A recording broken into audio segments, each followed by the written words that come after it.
Ministério Poder do Evangelho.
Senhor, muito obrigado.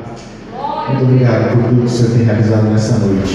Estamos reunidos em torno do nome de nosso Senhor e Salvador Jesus Cristo. Somente a Ele é dado toda a honra, toda a glória, todo louvor e toda adoração, pois só Ele é digno de louvor.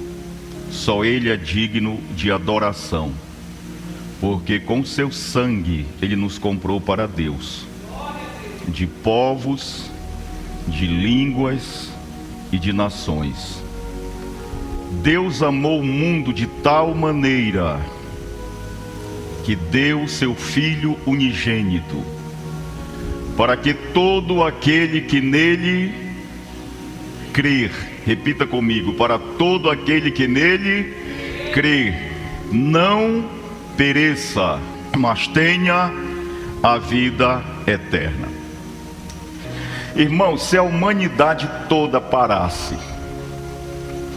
analisasse o amor de Deus por nós, o amor do Criador para com a sua criatura, e fizéssemos um culto a Deus, indistintamente de raça, de denominação, mas adorássemos ao nosso Criador, aquele que nos fez a sua imagem e semelhança, o mundo, irmão, seria totalmente diferente. A Bíblia Sagrada diz que ainda que nós queimemos o nosso corpo, façamos todo tipo de bem, falemos todos os idiomas sem ter estudado nenhum, consigamos até mesmo entrar no véu do santuário de Deus e aprender a língua dos anjos, ainda que nós peguemos todos os nossos bens, talentos e dádivas, fortunas, e entreguemos voluntariamente, entreguemos gratuitamente aos pobres. O apóstolo Paulo ensina que se nós não tivermos amor, isso aí não tem valor nenhum. O dom da ciência vai passar, todo o conhecimento vai passar, toda a filosofia humana vai passar, todo o dote humano vai passar, todo o talento humano vai passar, toda a riqueza vai passar, o dom de falar línguas, o dom de profetizar, o dom da palavra vai terminar. Só duas coisas vão permanecer: a fé e o amor. Vão permanecer para todo sempre. E a fé, irmãos, é uma só. Eu comparo a fé com dinheiro. O dinheiro você emprega ele da forma que você quiser. Você pode usá-lo de uma forma correta e você pode usá-lo de uma forma errada. Se você empregar o seu dinheiro de uma forma correta, você terá bons resultados, você terá lucros. Se você empregar o seu dinheiro de forma errada, você vai colher o quê? Prejuízo. A fé é uma só, irmãos. A fé só pode ser bem usada ou mal usada. Mal usada quando ela não é depositada na pessoa certa. Bem usada quando ela é depositada na pessoa certa. Nós sabemos que só há um mediador entre Deus e o homem, Jesus Cristo, que se fez homem. Então, quando nós depositamos a nossa fé e a nossa confiança nele, nós estamos usando a nossa fé da maneira correta. Amém?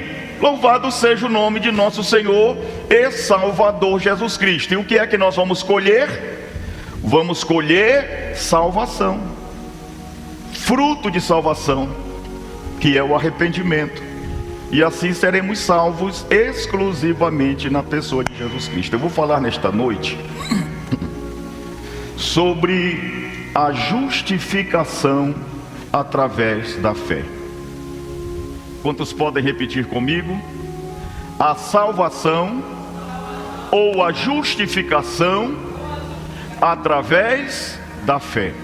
O apóstolo Paulo diz, irmãos, que a salvação não vem de obras, para que ninguém se glorie. Então, tudo que nós precisamos para ser salvos em matéria de obras, Jesus Cristo já fez por nós. Nós não precisamos mais acrescentar absolutamente nada para sermos salvos. Para nós sermos salvos em Jesus Cristo, a única coisa que nós temos que fazer é receber a salvação que Ele nos oferece de graça através da fé. O apóstolo Paulo diz que não vem de obras para que ninguém se glorie. É dom de Deus. Dom significa favor imerecido. Significa que nós não merecíamos, mas Ele nos deu, mesmo sem nós merecermos. Existem pessoas que querem complementar a sua salvação através das boas obras, como se o que Jesus Cristo houvera feito no Calvário fosse uma obra incompleta, fosse uma obra imperfeita. Mas a Bíblia nos mostra que a obra de Jesus Cristo por nós no Calvário foi completa, amém? E foi sacrifício perfeito. Então nada mais nós precisamos fazer para sermos salvos, a não ser crer e receber o sacrifício de Cristo em nosso lugar. Mas o legalismo está sempre nos indicando que ainda falta nós fazermos alguma coisa além de recebermos. E a maioria das pessoas que se perdem exatamente por não entenderem o que é o dom de Deus para salvar a humanidade. Independente de rótulo de igreja, independente de cor denominacional, eu costumo dizer que se rótulo de igreja, se placa de igreja salvasse, a gente colocaria aqui do lado de dentro. Mas como não salva, a gente põe o nome dela lá do lado de fora. Agora o nome daquele que salva a gente mantém aqui dentro, Jesus de Nazaré.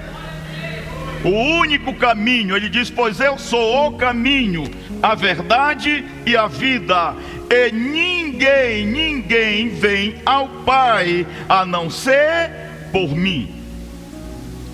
Amém? A salvação é de graça, ela é gratuita, ela é um dom de Deus. Mas existem pessoas que aborrecem o espírito da justificação. Por quê, pastor? Vou lhe explicar. Por exemplo, chega o dia do meu aniversário. Para quem não sabe, é 4 de outubro. Está um pouco longe, então dá tempo de se preparar para me dar um presente melhor. A calça é 46, paletó é número 2, número 3 também serve. Amém? Sapato é 38 e por aí vai. Perfume só se for da Boticário. Glória a Deus. Então você chega aqui com um presente para mim. Aí digamos assim, esse presente custou R$1.000. R$1.000. Aí eu amo muito você, eu gosto muito de você. Por exemplo, esse moço simpático, sim, Rosimar. Seu Rosimar chega aqui, pastor, está aqui. Ele falou Rosimar, pois é o nome dele. Aí ele chega aqui, eu gosto muito dele, eu amo ele. Eu espero que a partir desse primeiro encontro a gente se torne amigos de valer, viu? Amigo de verdade. Estou precisando ampliar o meu cabedal de amigos em Caldas Novas. E graças a Deus ele está me dando novos amigos. Então ele chega aqui com um presente. Aí eu olho, vamos dizer que seja um relógio. Pastor, eu trouxe de presente para o senhor. Aí eu abro, fico encantado, acho o relógio lindo, recebo, agradeço. Aí quando eu soube, quando me contaram, a esposa dele veio e me disse assim: pastor, aquele relógio que ele lhe deu, pastor, o senhor nem imagina o tanto que ele se sacrificou para comprar aquele relógio. Ele fez hora extra, que não é o seu caso. R$1.000 para você não é nada, mas para mim é muita coisa. Pastor, ele fez hora extra, ele economizou de todas as formas, ele suou, ele batalhou para comprar esse relógio para o senhor, porque o sonho dele era lhe dar esse relógio de presente. Aí como eu amo demais ele, eu fico compadecido. Aí eu penso só comigo, eu digo, eu vou fazer o seguinte, sem que ele saiba, eu vou fazer com que o valor desse relógio retorne a ele. Você está me entendendo? Ou eu passo esse dinheiro para a conta dele sem ele saber que foi eu que depositei, ou eu entrego para a mulher dele, para um filho, para que esse dinheiro chegue à mão dele, também como uma forma de gratidão pelo presente que ele me deu. Mas eu sei que ele se sacrificou tanto, eu também quero fazer alguma coisa para compensar esse presente. Eu poderei até fazer alguma coisa para compensar o presente de forma que ele não venha saber. Mas se eu chegar na sua casa com um cheque de R$1.000 e dizer assim para você: meu amigo, eu vim aqui lhe devolver o valor do presente que você me deu, porque eu fiquei compadecido de você. Portanto eu recebo o presente, mas eu quero te devolver o valor dele. Você vai ficar aborrecido comigo ou não vai? Irmãos, querer pagar o que Jesus Cristo já fez por mim e por você é como se você o afrontasse, porque ele fez e fez de graça. Ele fez porque nos ama. Ele fez porque nos quer ver morando com ele. E ele sabe que nós não teríamos condição alguma de pagar o preço do nosso resgate, o preço da nossa salvação. Por isso ele desceu da sua altitude de glória.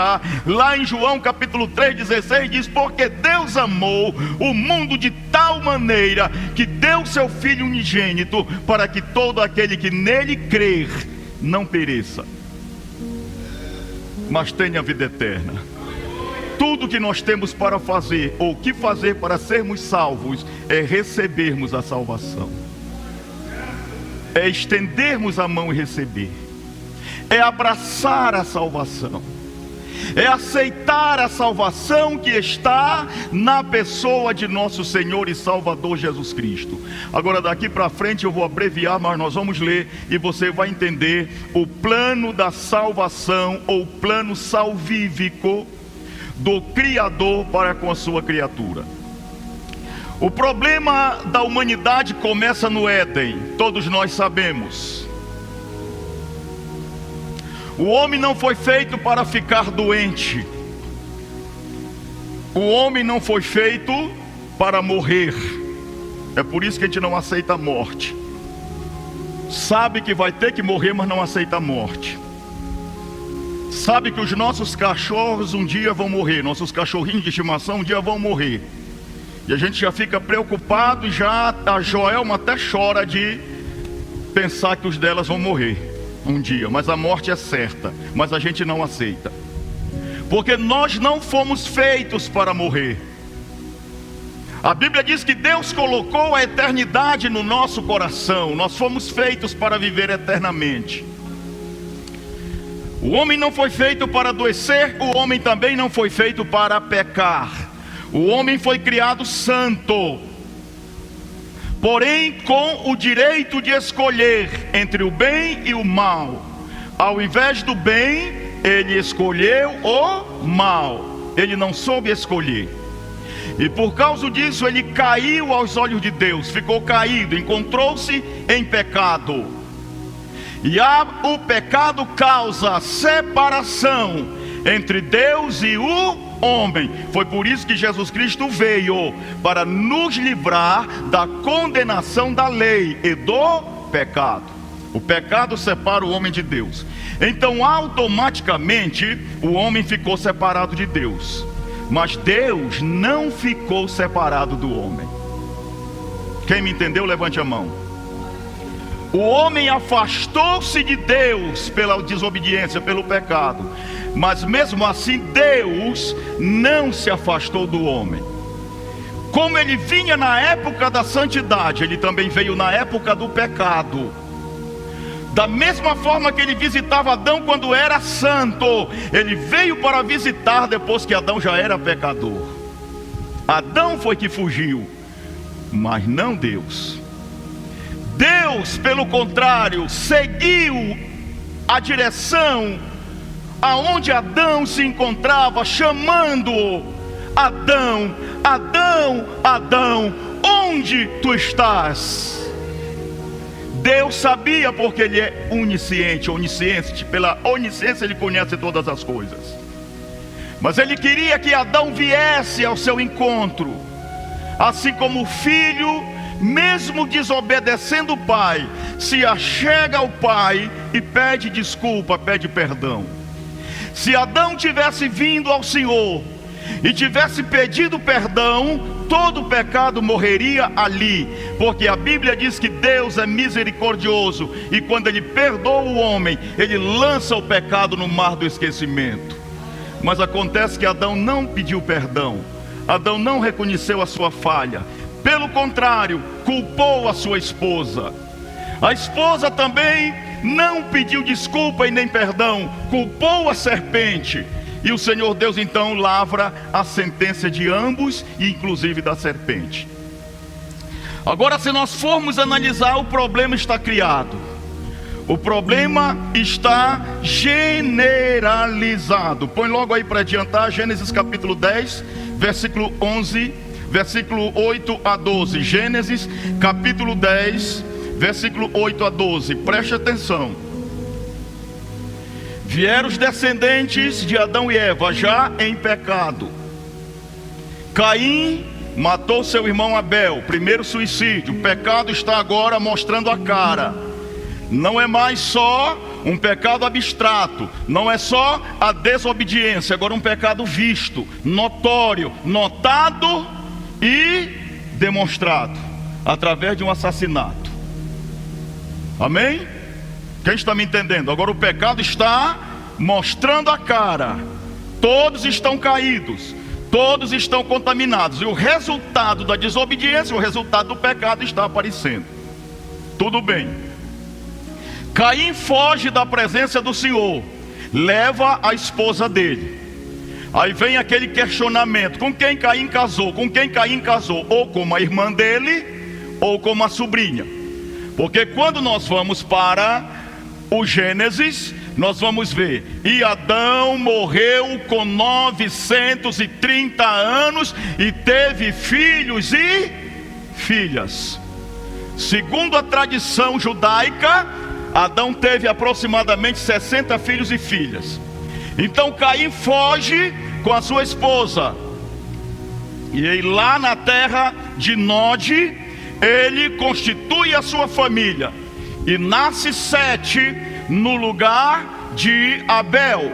E diz a Bíblia Sagrada que agora 2 povos estão na terra: um que teme ao Senhor, o outro que não teme ao Senhor. E esse povo foi se misturando, e foram se esquecendo do Criador, dia após dia. Foram se esquecendo de Deus. Houve a mistura de raças. Quando os filhos de Deus têm filhos com as filhas dos homens. Quando nós vamos para o original, não é Malak, que significa anjos, mas filhos de Deus, Benai Elohim, quer dizer seres, não sabemos se desta dimensão ou de uma outra dimensão, mas são criaturas de Deus, não pertencendo à raça humana. Chega no planeta, infesta a raça humana, e a Bíblia Sagrada diz que isso se tornou abominação aos olhos de Deus, porque eles ensinaram a guerra e ensinaram a violência para os homens. Se nós formos estudar o livro de Enoque, que é um livro considerado apócrifo, mas que foi aceito pelo apóstolo Pedro, por apóstolo Paulo e pela igreja primitiva, nós vamos ver alguma coisa sobre isso para nós entendermos melhor, mas não é o caso. Nós vamos ao problema da salvação do homem. Chega à conclusão que Deus não suporta mais a raça humana. Todo gênero humano havia se pervertido e se corrompido. Não havia um que praticasse justiça, com exceção de Noé. E Deus então resolve destruir todos os moradores da terra através do dilúvio. Era o juízo de Deus, era o castigo de Deus, a punição de Deus pela desobediência do homem. Quem está me entendendo, levante a mão. Glória a Deus. Mas veja o carinho de Deus, veja a bondade de Deus. O Senhor agrada-se de Noé. Agora prestemos bem atenção. Olhe para mim. Naquele tempo já existia a Bíblia? Já existia o catecismo da Igreja Católica? Já existia a Bíblia segundo Allan Kardec? A Bíblia de edições Paulina? A Bíblia Católica? A Bíblia de Jerusalém, a Bíblia de Judeu? Não existia nem lei, irmãos. Então sabe qual era a lei do homem? A sua própria consciência. Porque Deus nos fez com faculdades mentais para sabermos o que é certo e o que é errado. E os pais passavam para os filhos como tradição o conhecimento de um ser que criou todas as coisas, sendo ele o único digno de todo louvor, de toda adoração. Mas os homens viraram a costa para ele, se tornaram violentos.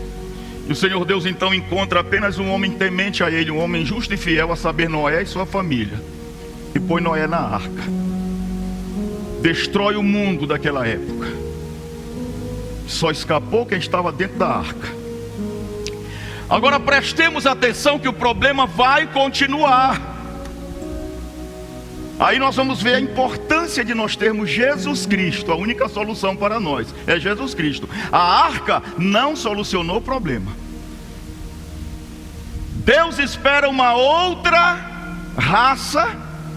Deus espera um novo povo, um novo tempo. Podemos dizer assim, uma nova era.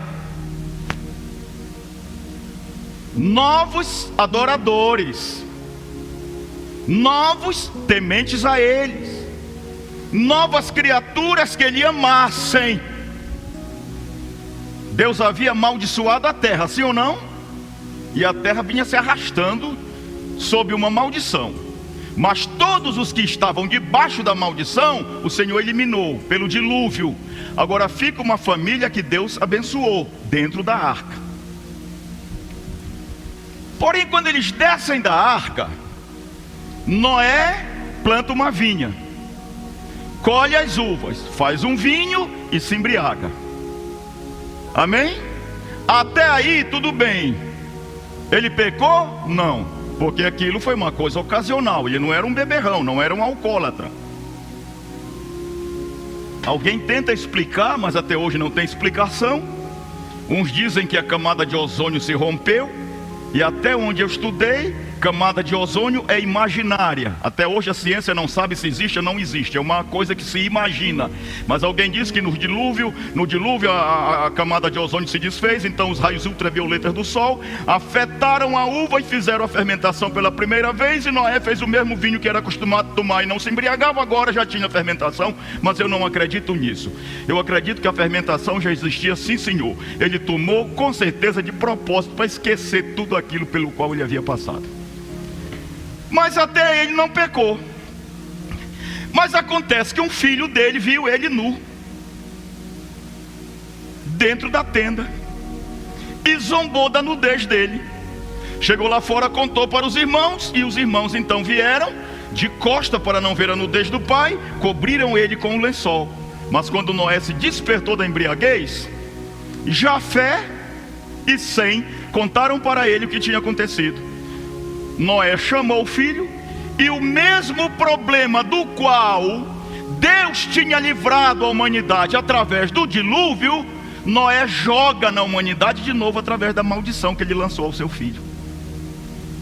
Coitado do nosso irmão Noé, porque ele não conhecia Jesus ainda. Jesus não tinha se manifestado, porque foi Jesus Cristo quem nos ensinou que ao invés de amaldiçoarmos, nós temos que abençoar os nossos irmãos, os nossos próximos. Amém? E agora o pecado está novamente no planeta Terra. O pecado se avolumou, e o tempo vai passando, e agora nós vamos entrar na questão para entrarmos na mensagem propriamente dita, porque isso aqui foi só a iniciação, mas nós não vamos nos prolongar mais. Preste bem atenção. Gênesis capítulo 10, a partir do versículo 8. Para você entender antes de eu ler. Quando eles desceram da arca, Noé e sua família desceram da arca, eles caminharam cerca de 2.000 quilômetros. Quantos quilômetros? 2.000 quilômetros. E eles foram exatamente para a terra aonde eles haviam construído e entrado na arca. Porque a arca desceu no Monte Arará, ou Monte Ararat, que fica nos Alpes da Turquia. Está entendendo? Eles desceram da arca, e com o tempo eles foram voltando para a terra de Sinar, onde também é chamado Sinai. E ali eles ficam. E agora você vai ver como o pecado vai se avolumando. 100 anos depois, o mundo está totalmente envolto em trevas espirituais, e Deus olha de lá e toda a humanidade está corrompida de novo. E agora Deus vai destruir de novo? Não, porque Ele não volta atrás nas suas promessas. Quando Noé saiu da arca, Ele falou que não destruiria mais a terra com água, e selou com o arco-íris, o seu arco, sinal do pacto dele, aliança dele com o homem. Hoje essa aliança não é mais sangue de bode, nem de cordeiro, e nem tampouco arco-íris. Jesus Cristo disse que nos deu uma nova aliança no seu sangue. Amém? Quando nós partimos o pão e comemos e tomamos o vinho, é relembrando o sacrifício de Jesus Cristo. E Ele disse: eu vos dou uma nova aliança no meu sangue. E Cuxi gerou a Nimrod. Vamos lá do primeiro. Baixa mais, capítulo 10, versículo 1. Capítulo 10, versículo 1. Vamos para não sair do contexto. Pois estas são a geração dos filhos de Noé: Sem, Cão e Jafé. E nasceram-lhe filhos depois do dilúvio. Os filhos de Jafé são Gomer, Magog, Madai, Javã, Tubal, Meseque e Tiras. E os filhos de Gomer são Askenaz, Rifate e Togarma. E os filhos de Javã são Elisá, Tassis, Quidim, Dodani. Por estes foram repartidas as ilhas dos gentios nas suas terras, cada qual segundo a sua língua, segundo as suas famílias entre as suas nações. E os filhos de Cão são Cuxi, Misraim, Pute e Canaã. E os filhos de Cuxi são Sebá, Avilá, Sebaquitá, Ramá e Sebtecá. E os filhos de Ramá, Sebá e Dedã. Agora vamos para o 8. E Cuxi gerou a Nimrod. Repita comigo, Nimrod. Gerou a Nimrod. Fale de novo. Memorize esse nome, Nimrod. Este começou a ser poderoso na terra. E este foi poderoso caçador diante da face do Senhor. Por isso se diz, como Nimrod, poderoso caçador diante do Senhor. E o princípio do seu reino foi, repita comigo, Babel, de onde vem Babilônia, Ereque, Acade e Calné, na terra de Siná. Está vendo? Eles saíram da terra de Siná, voltaram 2 quilômetros, estavam na terra de Siná novamente. Desta mesma terra saiu a Síria e edificou a Nínive, Reabote-ir e Calá. E Rezém, entre Nínive e Calá, esta é a grande cidade. Só até aí. Agora você vai entender. Eles estão no Siná, novamente. Nimrod se torna homem poderoso, caçador valente. Por isso se fala entre o povo judeu até hoje, Nimrod, caçador valente perante o Senhor. Então Nimrod sobe mais 800 quilômetros e lá ele encontra umas planícies bonitas, um lugar seguro, e ele constrói uma cidade por nome Babel. Nós lemos aqui o nome de 8 cidades, mas quando nós vamos para a geografia e vamos conhecer os fatos históricos, nós vemos que em volta de cada cidade dessa que se destaca, existem outras 3 cidades satélites em volta, e assim está constituída a fortaleza e o império de Nimrod. Nimrod planeja construir uma torre que toque os céus. Agora, para você entender como Nimrod era poderoso, e era poderoso mesmo, que Deus teve que descer do céu para confundir as línguas, por isso se chama Babel, Torre da Confusão, até o dia de hoje, para que eles não levassem aquela torre adiante. Eles estavam fazendo uma loucura.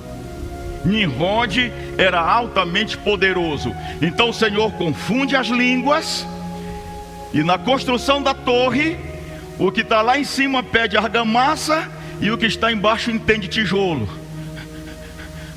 Outro diz manda ferro, o que está aqui embaixo entende cimento. Aí ele chega lá com cimento.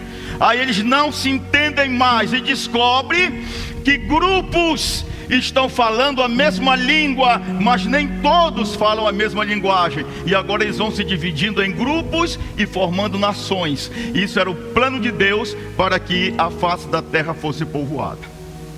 Quem está me entendendo? Diga amém. Glória a Deus. Nimrod se enalteceu. Nimrod se agigantou.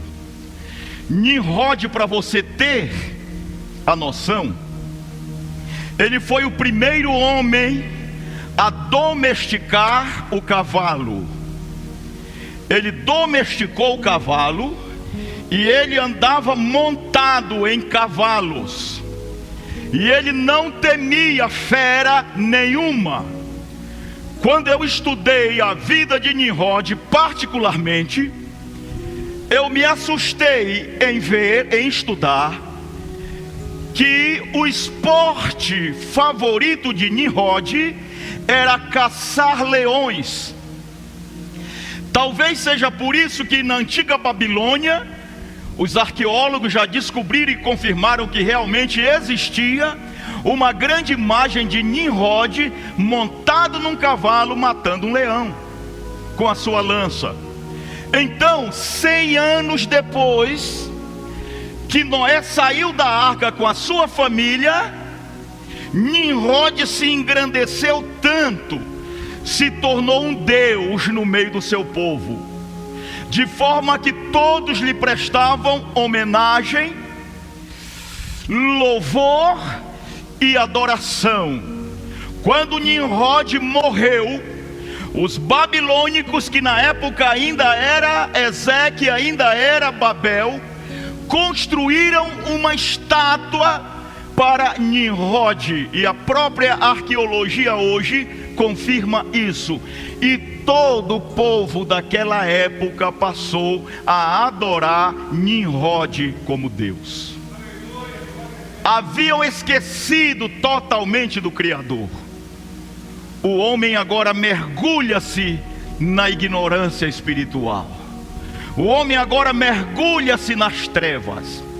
Mas se nós formos lá para o capítulo 12, exatamente anos depois de Nimrod, dentro da casa de um velho chamado Tera ou Terah,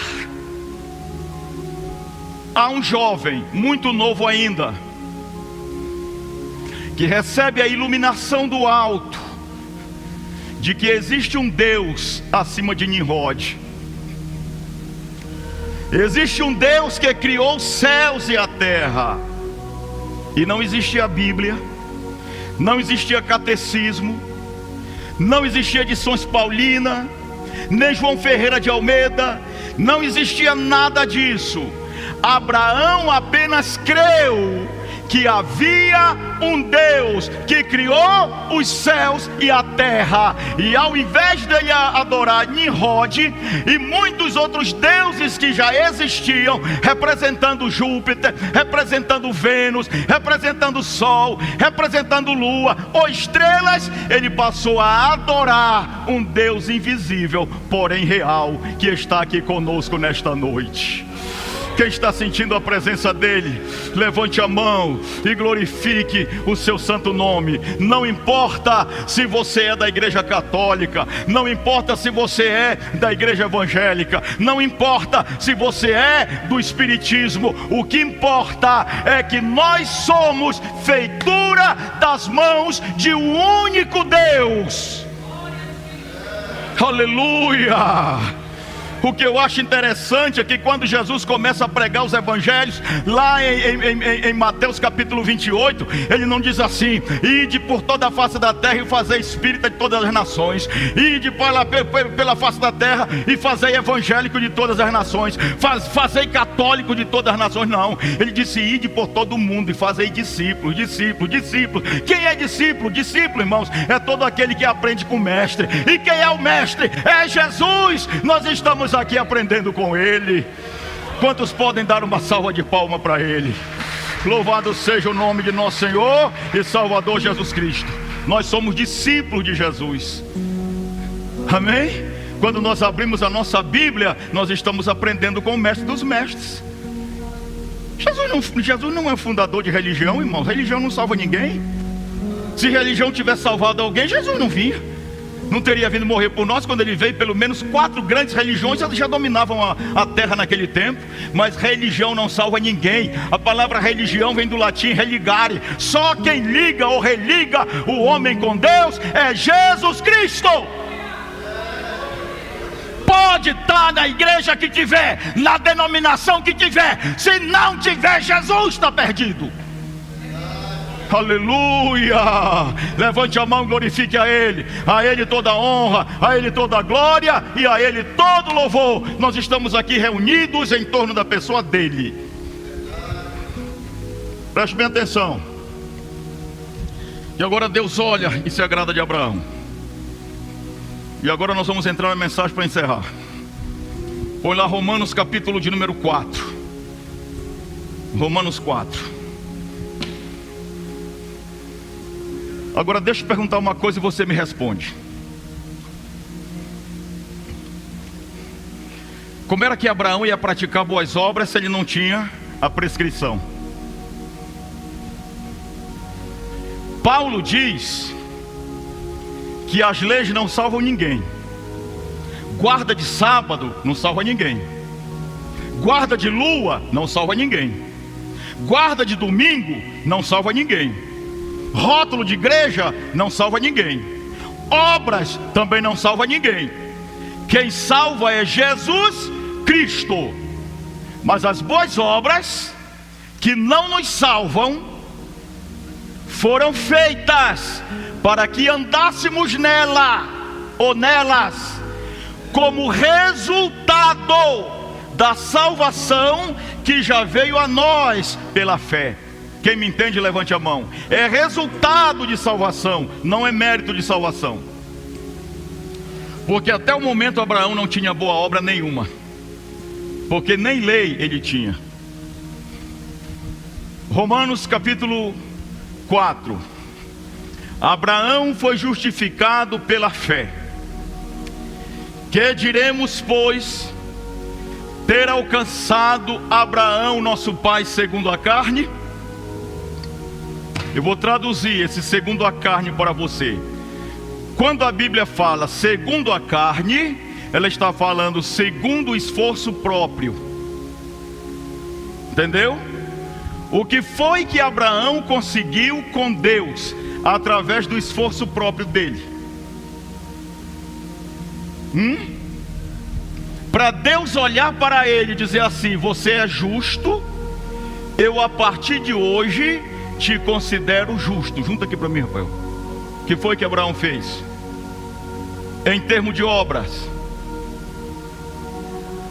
Abraão ajudou um velhinho a atravessar a rua, e Deus disse: a partir de hoje eu te considero justo. Abraão construiu um orfanato para abrigar todos os órfãos, e Deus olhou e disse: a partir de hoje eu te considero justo. Ele até poderia fazer isso aí, mas a justificação de Abraão foi declarada na vida dele a partir do momento em que Deus olhou para ele e viu que o coração dele estava cheio de fé num Deus que ele nunca tinha visto e que ninguém ainda tinha falado para ele, mas que o próprio Espírito do Senhor havia revelado para ele que havia um Criador de todas as coisas. Então, a partir do momento que ele creu, a Bíblia Sagrada diz que a fé o tornou justo diante de Deus. Levanta lá, João. Que diremos, pois, ter alcançado Abraão, nosso pai, segundo a carne? Porque se Abraão foi justificado pelas obras, tem de se gloriar. Aí Paulo conclui: mas não diante de Deus. Você entendeu? Se Abraão fez alguma coisa boa, que ele achou que era justiça, e que ele tinha sido justo, e que através dessa justiça ele mereceu, poderia ter validade para os homens, porém validade nenhuma aos olhos de Deus, porque a própria Bíblia diz que as nossas justiças, em comparação à de Deus, é considerada trapo de imundície.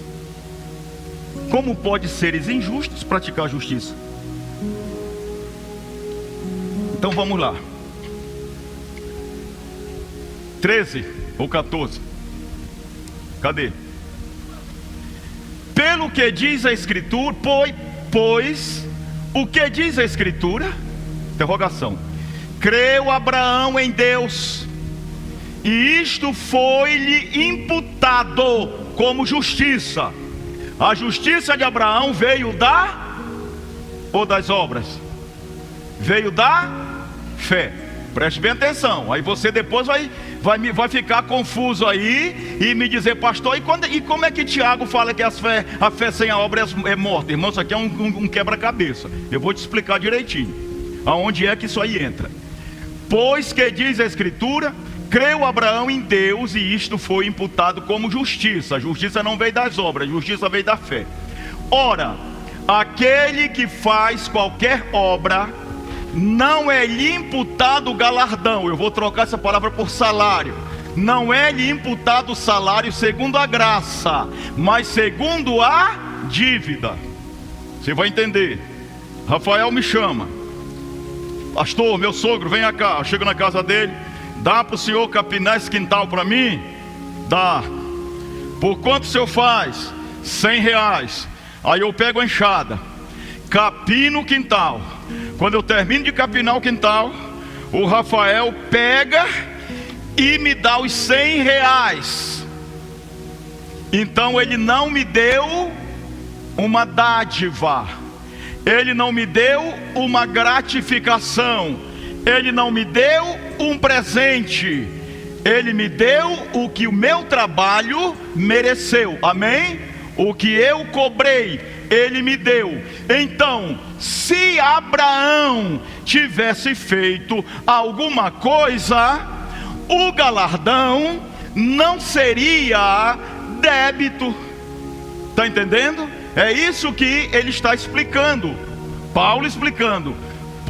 Ora, aquele que faz qualquer obra, não é imputado o galardão segundo a graça. Quer dizer, não é de graça, porque trabalhou, mas segundo a dívida. Mas aquele que não pratica, mas crer naquele que justifica o santo, está escrito ali, santo é? Quem? Justificar o ímpio? Irmãos, ímpio tem que ser jogado no inferno. Ímpio tem que descer o porrete na cabeça dele. Gente, justificar ímpio. Mas aquele que não pratica, mas crê naquele que justifica o ímpio. Quem justifica o ímpio? Deus. Através de quê? Hein? A Bíblia diz que todos que quiserem se aproximar de Deus, primeiramente tem que crer que Ele existe, e que é fiel e poderoso.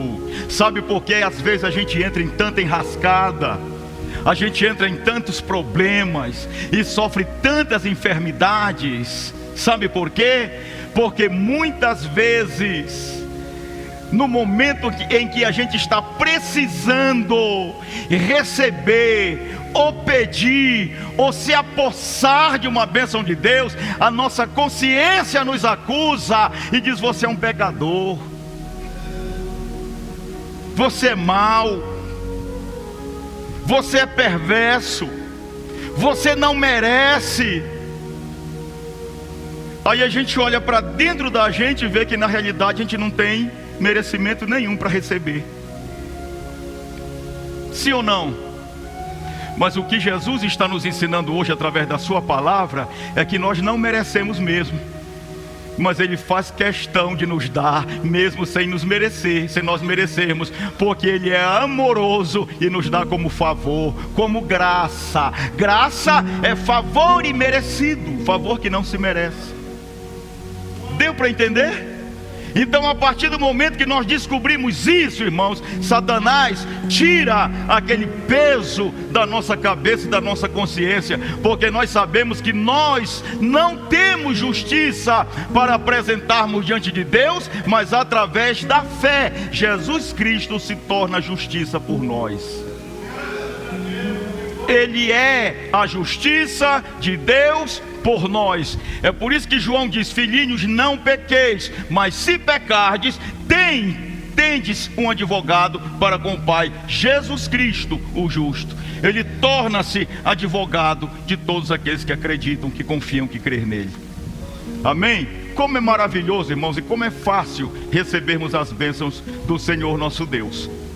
Mas aquele que não pratica, mas crê naquele que justifica o ímpio, a sua fé lhe é imputada para a justiça. Assim Davi também declara: bem-aventurado o homem a quem Deus não imputa as suas obras, dizendo: bem-aventurado aqueles cujas maldades são perdoadas e cujos pecados são cobertos. 8. Bem-aventurado o homem a quem o Senhor não imputa o pecado, pois esta bem-aventurança sobre a circuncisão, ou também sobre a incircuncisão, porque dizemos que a fé foi imputada como justiça a Abraão, e isso quando Abraão nem sabia o que era circuncisão. A circuncisão veio através de Moisés. Abraão não sabia nem o que era circuncisão, mas fez a circuncisão já depois de justificado pela fé. Ele fez a circuncisão como um pacto com Deus que veio através da fé. Quem está entendendo? Então não foi a circuncisão o meio da justificação, e sim a fé. Mas a circuncisão veio para que os demais vissem que ele tinha um pacto e uma aliança com aquele em quem ele cria. Aí você vai entender no final que as boas obras é um pacto, é a prova de uma aliança que nós temos com Deus que nos salvou de graça. Quando nós fazemos as boas obras é para que o nome dele seja glorificado através da nossa vida e que todos saibam que nós temos um pacto com ele. Deu para entender? Mas a salvação, a justificação jamais vem pelas obras, e sim pela fé. Porque senão nenhum de nós estaríamos salvos, estaremos ainda perdidos. Vamos lá. E recebeu o sinal da circuncisão, selo da justiça da fé, quando estava na incircuncisão, para que fosse pai de todos os que creem, estando eles também na incircuncisão, a fim de que também a justiça lhe fosse imputada, e fosse pai da circuncisão, daqueles que não somente não são da circuncisão, mas que também andam nas pisadas daquela fé que teve o nosso pai Abraão, que tivera na incircuncisão. Quem sabe interpretar texto já interpretou isso aí. Então a circuncisão veio como um pacto, como um selo de uma justificação que aconteceu antes da circuncisão. Quem entendeu, levante a mão. Só quem entendeu. Agora quem pode glorificar o nome desse Deus maravilhoso que planejou tudo isso para nós? Amém? Agora vamos parar até aí. Eu ia ler o texto todo, mas ficaria muito extensa. Você já entendeu, não já? Deu para entender? Então vamos agora, é estudo, irmãos. Hoje é um estudo bíblico que eu estou falando. Quem entendeu? Repita comigo assim para ver se entendeu. A minha salvação não depende das minhas obras, depende do que Jesus fez por mim. Ele foi a propiciação dos meus pecados. Então eu tenho que crer no que ele fez e receber essa dádiva e confessar que só ele é o Senhor. Segundo a Bíblia, então eu estou salvo. Quantos podem repetir comigo? Eu estou salvo pelo sacrifício de Cristo. Foi selado um pacto comigo. Agora preste bem atenção. Preste bem atenção. Deus conhece o teu coração. Deus conhece o meu coração. Deus conhece a tua fé, Deus conhece a minha fé, mas o diabo não conhece, e os homens também não conhecem. Deus sabe que você tem uma aliança com ele, mas o homem não sabe. Amém? E as coisas, preste bem atenção que você vai entender. Neste plano no qual nós estamos vivendo, tudo só funciona se houver um reconhecimento no mundo além, plano espiritual. A ciência está pertinho de entender isso aí com o estudo da física quântica, né? Hoje a gente já pode pregar o evangelho segundo a física quântica. Então, nesse mundo, nesse andar de cima, para você entender melhor, espiritual, há uma confirmação, há uma documentação da nossa justificação através da fé. Porque Deus vê o abstrato, a fé é abstrata, ela só pode ser notada se nós praticarmos as obras. Amém? Ela só pode ser notada através das obras. Mas Deus não precisa das obras para enxergar a fé, porque Ele vê o abstrato, entendeu? Mas o mundo, o homem, os anjos, arcanjos, querubins e serafins, demônios, potestades, principados e o príncipe das trevas precisam saber que nós somos justificados através da fé na obra da redenção. Como eles não verem o abstrato que Deus vê, nós temos que praticar as obras para que eles vejam que nós temos aliança com Deus. Aleluia! Só quem entendeu, levante a mão e glorifique o nome do Senhor. É por isso que o próprio Jesus nos ensinou a fazer o bem. Aleluia! Nós não enchemos a mesa do necessitado porque nós queremos ser salvos ou porque isso vai nos colocar dentro do céu, não. Nós fazemos porque Jesus já fez a parte dele, já nos isentou da condenação, e agora nós temos que mostrar a aliança que nós temos no sangue dele, amando a Deus sobre todas as coisas. E deixa eu te explicar uma coisa que não está esmiuçado na Bíblia, mas eu vou esmiuçar agora para você entender. Aqui entram 3 pessoas neste fator amor. Primeiro, eu tenho que amar a Deus sobre todas as coisas, e depois de Deus eu tenho que me amar. Eu tenho que me aceitar. Mas eu não teria como me aceitar, mas agora eu tenho, porque Jesus é a minha justiça. Ele derramou seu sangue por mim, Ele pagou a minha dívida. Se a minha dívida está paga, eu não posso mais aceitar a acusação do diabo na minha mente, porque Jesus pagou por mim. E agora eu estou apto a praticar as boas obras, porque as boas obras só são aceitas se nós praticarmos em Cristo. Se nós praticarmos no nome do prefeito, quem ganha o mérito é o prefeito.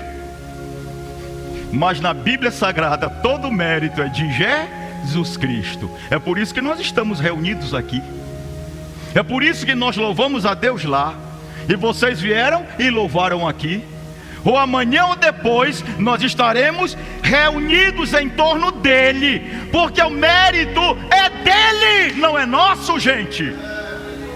Quem somos nós para impedir alguém que chega aqui e diz: pastor, eu quero louvar aqui, eu quero testemunhar aqui, e eu dizer não? Eu só não aceito se o camarada me disser: eu venho aqui para contar uma bênção que o diabo me fez. Eu digo: casca fora, que o diabo não faz bênção para ninguém. Agora, se ele quiser: pastor, eu quero testemunhar, eu quero louvar a Deus pela uma grande bênção que Ele me deu, meu filho, nós já estamos juntos, nós estamos no mesmo barco da fé, para honrar aquele que é o único merecedor no nosso meio, porque foi Ele que nos isentou de toda a culpa. Agora nós estamos prontos para praticar as boas obras, porque Ele primeiro praticou por nós. Deu para entender? Então vamos agora para concluir. Justificação pela fé está em Romanos capítulo 4. Está em Gálatas capítulo 14, 16. Depois você pode procurar. A Bíblia diz que não vem de obras para que ninguém se glorie, porque senão chegava na porta do céu. O pessoal diz que São Pedro está lá na porta, né? Mas São Pedro ainda não está lá. São Pedro está ainda em outra dimensão, no paraíso. Mas vamos dizer assim que tem alguém na porta do céu. Aí antigamente, quando eu era criança, me contavam que tinha uma balancinha lá, e São Pedro ficava pesando as obras. Obra boa colocava aqui, obra ruim colocava aqui. As boas colocava aqui. Todas as obras que fizemos, São Pedro sabia classificar e colocava as boas de um lado e as ruins do outro. Para o lado que a balança pendesse, para lá a pessoa ia. Se tivesse má obra, tinha um bufo dentro do lago de fogo. Se tivesse mais boa obra, aí São Pedro, vinde bendito de meu Pai, possuir. Aí a gente era menino, né? Deixava de brigar para não ir para o inferno. Eu apanhei demais com medo de ir para o inferno. Hoje, se o caboclo quiser me bater e eu puder bater nele, eu entro no céu surrando ele. Porque eu sei que não depende disso para mim ser salvo, é favor de Deus. Mas eu não posso fazer isso, porque eu tenho um pacto, eu tenho que amar. Eu falo isso só brincando. Amém? Então, irmãos, Jesus teria sido o maior tolo da história, Leonardo. Bastaria ele ter descido aqui no planeta Terra, ter ensinado a gente as coisas boas. Façam isso, isso, isso, isso, isso, isso, isso. E não façam isso, não façam isso, não façam isso, não façam isso, não façam isso, não façam isso. E pronto, se vocês não fizerem isso e fizerem isso, já está bom demais, já estão salvos, não precisam sofrer tanto, tchau, a gente se encontra lá em cima. Não teria necessidade dele morrer. Jesus morreu por nós exatamente, irmãos, porque ele sabe que nós temos a vontade, mas nem sempre temos a condição. Paulo disse, às vezes eu penso em fazer o bem e me encontro fazendo o mal. Quando eu penso que eu estou fazendo o bem que eu quero, eu me acho fazendo o mal que eu não quero. Quem gosta de fazer o mal aqui, irmãos? Hein? Quem gosta de fazer o mal aqui? Ninguém. Quem gosta de fazer o bem, levante a mão. Mas nem sempre a gente faz o que gosta, porque nós ainda temos a natureza que um dia vai ser transformada, mas ainda não foi. A gente fere os nossos amigos com palavras, nos machucamos, xingamos, ferimos e depois nos arrependemos. Os irmãos são testemunhas, eu contei isso aqui diversas vezes para vocês. Às vezes eu falo duro aqui com vocês, eu falo pesado aqui com vocês, para o bem de vocês, mas quando eu chego em casa o sono não vem. Eu digo, meu Deus, será que eu não ofendi os irmãos? Falei tão duro, porque às vezes tem que gritar, às vezes tem que falar duro. Uma vez Jesus entrou no templo, estava bagunçando lá, o que foi que ele fez? Pegou um galho de flor e saiu perfumando todo mundo? Não, desceu o chicote, irmãos.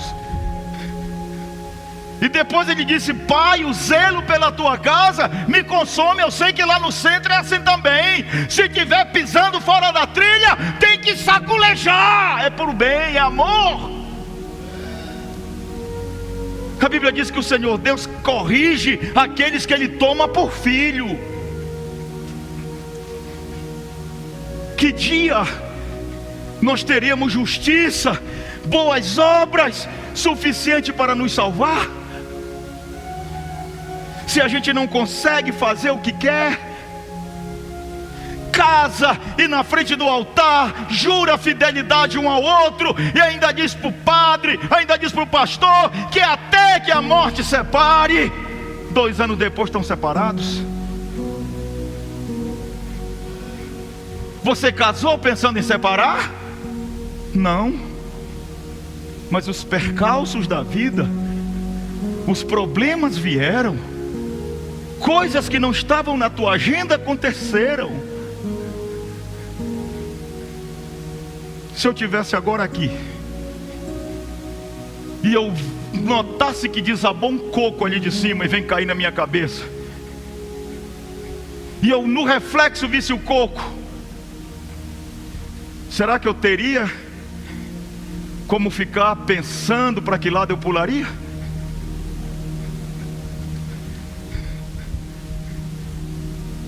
Não dá tempo, irmãos. O ímpeto da carne é mais veloz do que o nosso raciocínio. Nós precisamos de um mediador. Nós precisamos de uma justiça extra-humana. Porque todos nós erramos sem querer errar. Mas foi exatamente para isto que Jesus Cristo se manifestou, para que nós vivamos bem. Porque quando nós erramos, mesmo sem querermos errar, Ele se torna a nossa justiça.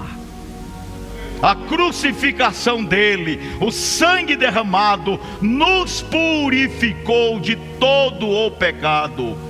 Eu não estou dizendo, como o apóstolo Paulo ensina, que não é por causa disso que nós vamos aproveitar da circunstância e sairmos pecando por aí, porque Deus é amoroso e vai nos perdoar. Não! 1000 vezes não! Eu estou dizendo é que nós somos surpreendidos muitas vezes, porque ainda estamos vivendo nesta natureza terrena. Mas nós não temos necessidade de viver deprimidos e nem chorando pelas esquinas. 10 a 12. Agora, irmão Rosimar, né? Osamar. Agora acertei. Irmão Osamar. Deus chega com Osamar.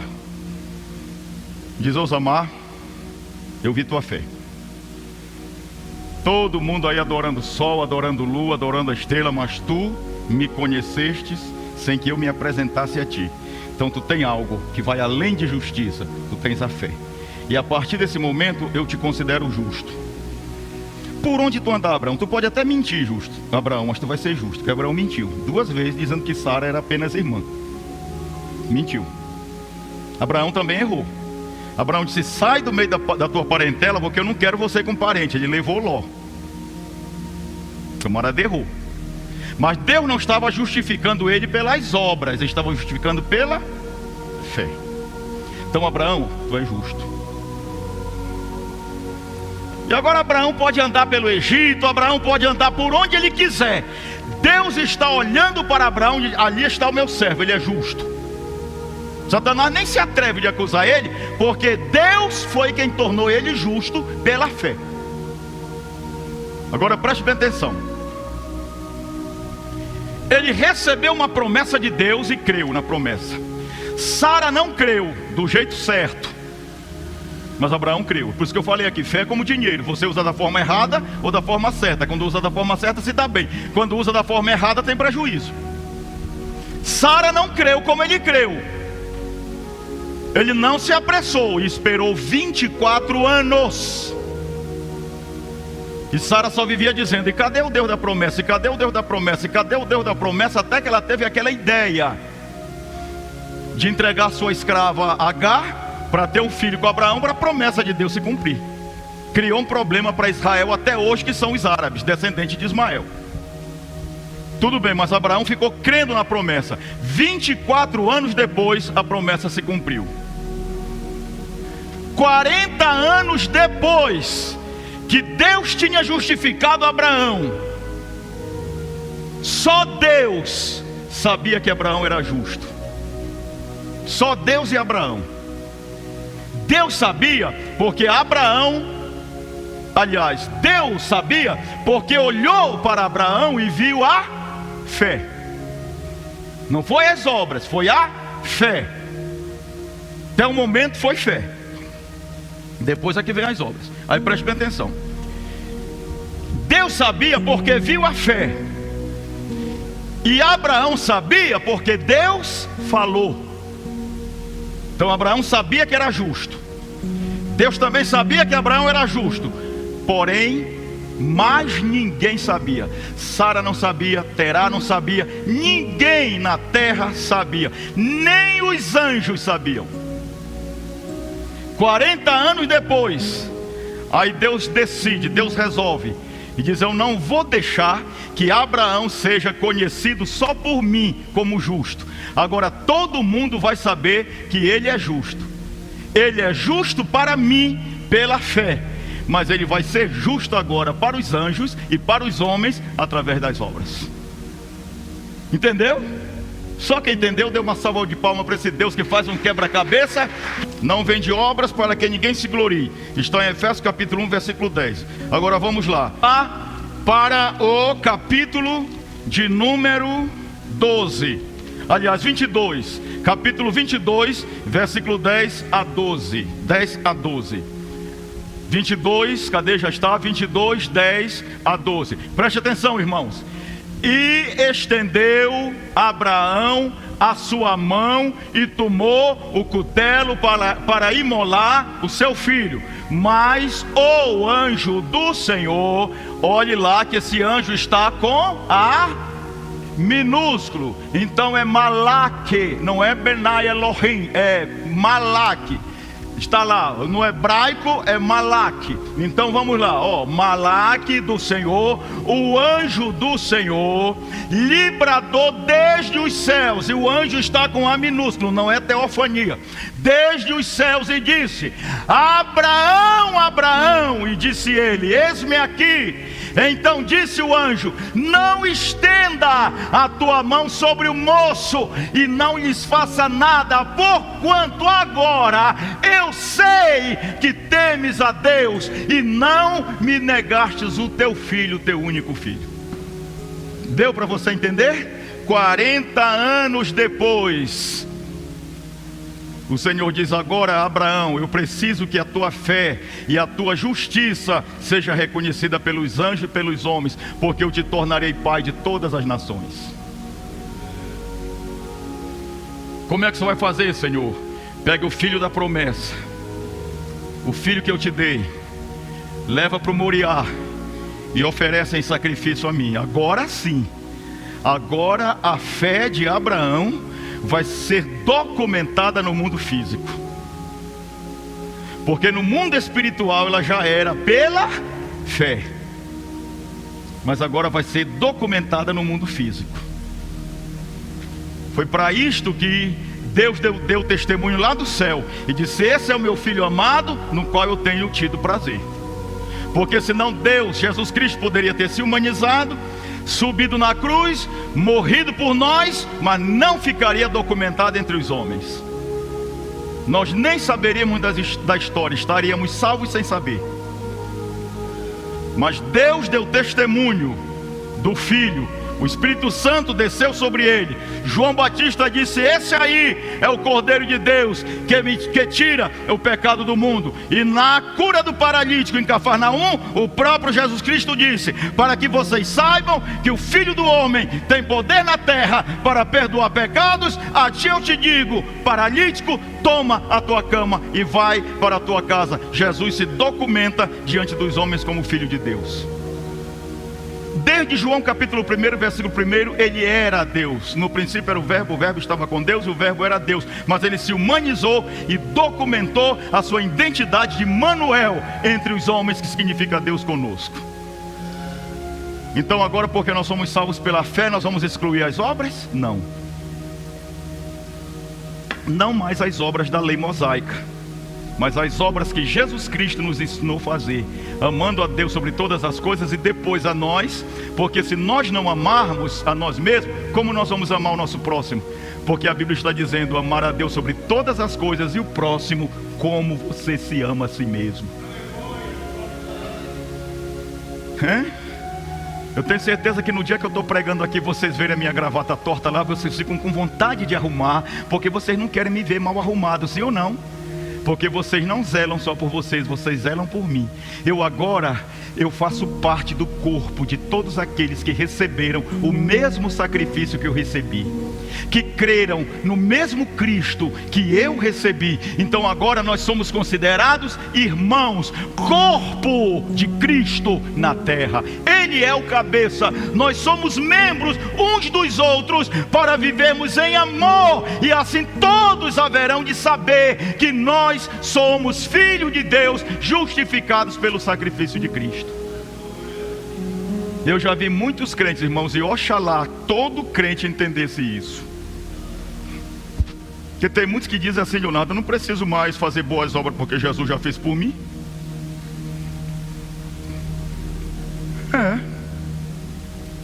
Pode vir que eu te aparo no murro. Meu irmão, não faça, não, rapaz. Jesus conhece a minha fraqueza, Ele morreu por mim. Agora, porque Jesus morreu por mim, irmãos, pagou a minha dívida, eu vou me endividar de novo? Se Ele já pagou a minha conta, eu vou fazer outra conta? Ele pagou as minhas dívidas, então a partir daí eu quero viver sem dívida, obedecendo os seus ensinamentos. Amém? Eu não preciso mais sair carregando uma cruz para me morrer nela, porque Ele já carregou e morreu por mim.